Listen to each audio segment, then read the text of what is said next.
G'day, and welcome to Marketing Some After Work. Today I want to do another video on bipods, or helping you guys make sense of bipods.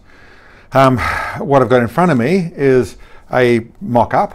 I'll explain it all in a minute, but it is more and more what you're seeing as an ELR rifle on when you get to see one, whether it's social media or it's out in the competitions or wherever it is, what an ELR rifle is supposed to look like. Now I say it's a mock-up because this is just Sam's little ticker 223. It's sitting in the back here, a good bag, but it's in my adjustable bag base, which is its own conversation, and I'll probably touch on that as well. But up the front here, it has one of these EXT, or the extended long range. It's basically this really nice carbon fiber attachment to extend your bipod a long way forward. Something the guys sent us a couple of years ago, really nice product. Really does. A lot of people are using it. I don't, and I sort of want to explain myself a little bit because I think it is a really good product for some styles of shooting. And there's obviously people in the ELR field that are using it. But I wanted to go through and I suppose explain myself a little bit, but also explain because it moves into bipod selection as to very relevant to what we're talking about here. Now, lots and lots of videos of what I use. This rifle is modified with a spigot on the front here to be able to take my bipod system, and I'll put some images on there. But I've been through very thoroughly about my form of shooting is about the right amount of preload. It's all set up with long legs, so it gets a very straight cycle backwards and forwards. All very important to consistency and accuracy and group size and all that sort of stuff. Also very, very relevant to shooter form, extremely relevant to shooter form, and you're in a lot of contact with my way of shooting. And one of the reasons I suppose this system here really runs on a sliding style bipod, so you end up with the same sort of slip straight forward and back. And ultimately, yes, it should be on a sliding style bipod. I'll get that. I know there's some people who don't, they use it in a different format, but I'll explain that a little bit. Really, it's made for a skid style bipod, and it gives you this massively long wheelbase. So the simple fundamentals of this unit on the front here, ignoring the bipod at the moment, but in that unit at the front there, is it makes it very, very accurate to point the rifle. Because you've got such a long wheelbase, it really becomes very steady and easy to hold on target. And the real improvement that you'll see in these things in the way of shooting form for people who do this style of shooting is that because it's such a long wheelbase, it really does have this straight forward and back action. When it goes bang, it goes straight back very, very easily, or very, very controlled, because in a shorter axis, they're more likely to twist. There's more like a short vehicle. It's easy to do U-turn sort of stuff. There's more twist for less input in the steering wheel. And the opposite, really long wheelbases, you need a lot of effort in the steering wheel to get much turning. So it's the same thing there. It's more inclined to come straight back. So really good for that sort of format. There is another ingredient to go with this butt, I'd say, and this is probably the difference that I've found. The style of bipod that we're talking about is with the skid feet. So it used to be used on the BMGs, it used to be used on the big recoiling rifles and that sort of stuff, make the feet slide. That lets everything move and not jump and that sort of stuff. Some straight back. A lot of people use even the likes of the Harris bipod on a bench with the straight skidding straight backwards. I found a long time ago, for my sort of rigs and my sort of setup, that could cause things to jump. Less likely to in this sort of format, but it could cause things to jump a little bit. And by putting something where you push the feet against a little bit, getting a little bit of preload, I found a lot more control. But then you look at some of the bench press shooting, a lot of the F-class bipods and that sort of stuff, the big wide bipods with skid feet, that sort of stuff, and they shoot very accurately. And when you have nothing but a bag, no stop, but a bag on there for the bench rest or bag style shooting, then the rifle just sits there and it just pushes straight back. You notice it's fairly light shoulder contact. Like, you can't lean on them, you can't preload them because they're just going to skid forward. So you're fairly light shoulder contact, and notice a lot of that sort of shooting, hands are almost not touching, or even to the point of not touching the rifle. So it's just as straight back on the trigger. So it's just pulls back on the trigger, so you're not influencing the rifle at all. And there is a sound logic to go with that style of shooting. What we're actually talking about there is there's the obvious that after it goes bang, the bullet has to leave the barrel. So you want the rifle to stay as straight as it can, but you want to be as consistent as possible, do exactly the same thing. Now, if your finger input, your arm input, your muscles, your shoulder, your body, or anything else is influencing it in a fashion that is not completely consistent, that can make it less accurate. So the school of thought that goes with this is if you let the rifle do it all, you barely touch it, and you let the rifle do everything, then that would be the most consistent way to do things. And yes, there are styles of shooting, whether it's there is some bench rest stuff, there is F-class stuff and that type of thing, well, that's largely what's going on. The rifle and the weight of the rifle, they tend to be heavy rigs, is the other little key here, is the only thing they can preload against, because otherwise it's going to slip here. And then the weight of the rifle, and as it moves by itself, is exactly the same because it's largely not influenced by the shooter. It's not completely the case, but that's largely the case. Listen, it works. I found in the early days, I went down that road a little bit, started to do more of that sort of stuff. I used skid bipods a little bit, used bags a little bit, that sort of stuff. I found, yes, it sort of worked, but it wasn't something I felt had enough control over it. And I suppose more to the point, what I found is when I engaged with the rifle properly, I found I had a little better accuracy and certainly made me more flexible for the different situations I shoot in. I'm just shooting on dirt. We don't prepare the dirt to any degree. We shoot on a bag with on a mat type of thing. So we tend to and want to be able to use that same sort of form in lots of sort of situations.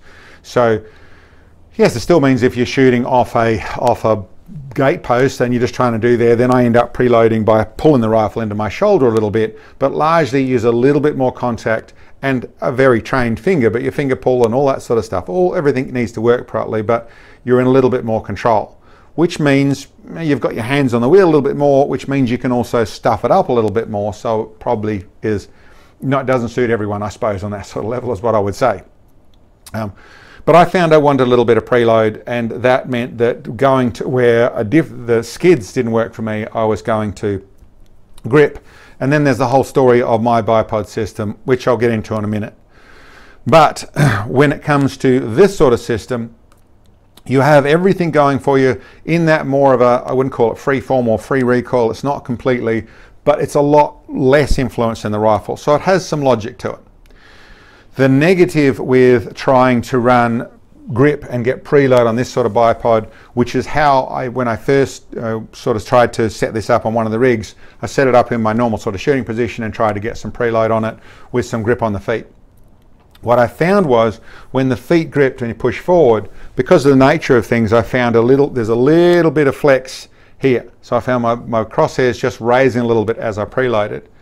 With a bit of practice, you get it to raising to exactly the same place, and it sort of worked.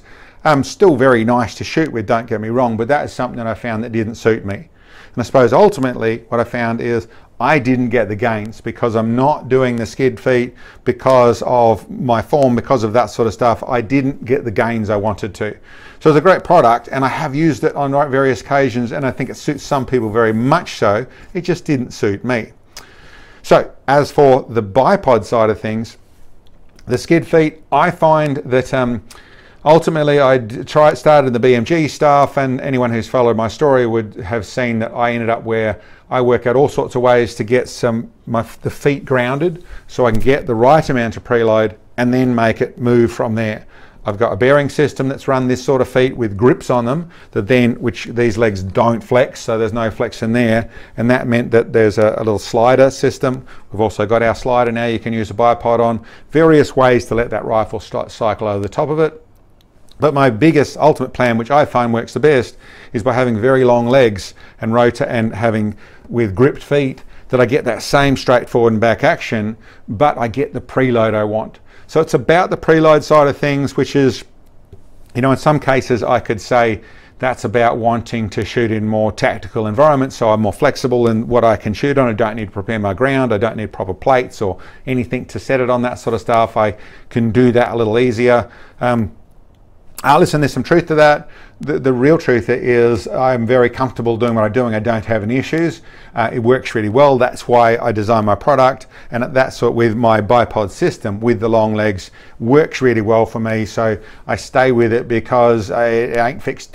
Don't fix what ain't broken, I suppose, is what it comes down to.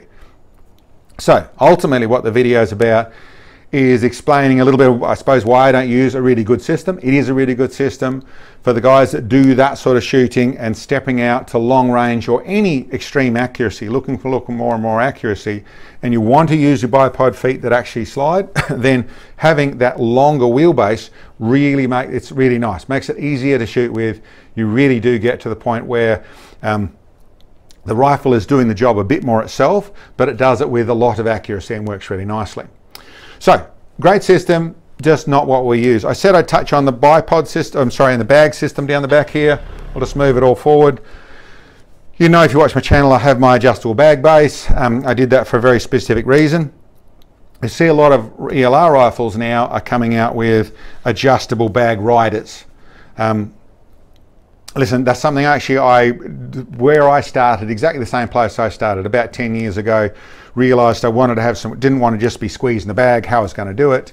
I started with that, then found I wanted some support with the platform to make the bag a little more stable in the conditions we shoot in, and it actually works everywhere, and then combine the two things together into our adjustable bag base down the back here, which works brilliantly for control.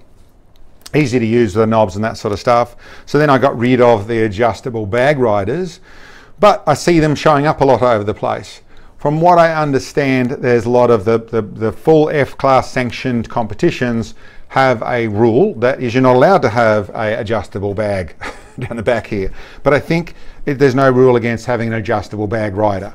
So just, you know, I'm not in the right circles to have wangle or have dirt on the competition, the rule makers, that sort of stuff. Of course, there should be no reason for that sort of stuff, but that's the nature of competitions, the nature of rules. So I think that's what more of it's about.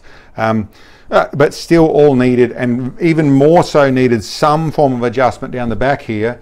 If your bipod's all the way up the front there, and you don't have any fine adjustment on it type thing, or even coarse adjustment without having to get up and start again, being able to set it up down the back here and fine tune down the back here, and certainly is a long way in front of, you're still using your squeeze bag. Hey, listen, I get it if you're just hunting or you're out there in some format where that's all you've got, but if you actually want to do the likes of ELR, when you're going to set up, there's a certain amount of rig you're bringing out there, then having something to adjust that bag in the back here, whether it's a bag rider into a bag, I prefer my system, which is the bag coming up to the bag rider, but it means it stays packed. Each time it fires, it does exactly the same thing. You're not squeezing it, having it squished down, and squeezing it up, have it squished down with different tensions all the time. That packed rear bag that stays packed, and then you can adjust it onto target, does really help with consistency. There's no grey areas about it. It is, you know, I say it's no more accurate for a one-off shot. The truth of it is, I get a lot of feedback from people who buy my system, at least with the adjustable bag base, that yes, it does change things, changes groups, it changes everything. It really lets, from load development to all the rest of it, really gives you that stability on the back that changes things. Anyway, wasn't about that. It was about up the front here. Let's go back to the other end. It was about this system here, great system. You don't see me use it because it just doesn't suit my form of shooting, that raise of the crosshairs and really skidding bipod feet, that sort of stuff. It's not how I do things, but doesn't mean it's not a really good system. I'd like to show it off in some form or other, because I do like to encourage the guys in the world that do a good job of designing and bringing to the market good products like this. So great product, absolutely. Just like I said, not quite my way. My stuff is in the spigot, is what I use with the longer legs, but of course all the people mounting to that sort of bipod system, even straight to the bottom here and to the skids or whatever it is underneath here in your normal Picatinny or Arca mounts, you know, that works very well too. So it's just horses for courses, and that was that little spiel on that one there. Anyway guys, leave all your comments and what you do down below, and other than that, thank you very much for checking in, and we'll catch you next time.